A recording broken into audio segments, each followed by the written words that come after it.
महाराष्ट्राच्या हितासाठी मतभेद दूर ठेवून एकत्र येण्यास तयार असल्याचं ठाकरे बंधूंनी स्पष्ट केलं। यानंतर पदाधिकाऱ्यांमध्ये मनभेद नसल्याचं मनसेच्या संदीप देशपांडेंनी स्पष्ट केलं, तर दोन्ही भावांनी एकत्र येण्यासंदर्भात लवकर विचार करावा असंही त्यांनी म्हटलं। तर दोन्ही भावांनी मिळून निर्णय घ्यावा असं किशोरी पेडणेकर म्हणाल्या।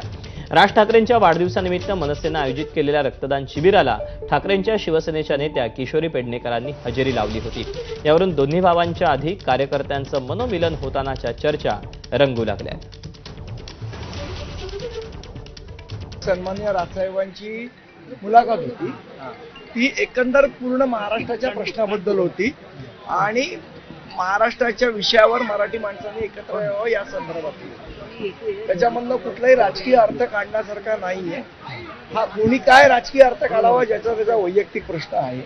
आमच्याकडनं तरी तो राजकीय प्रस्ताव नव्हता। तर याचा जो निर्णय आहे ते दोन्ही पक्षाचे नेते योग्य वेळी करतील। आता दोन भाऊ नात्याने एक आहेत, एक होणं हे आता कार्यकर्त्यांना मतदाराला पण वाटायला लागलंय।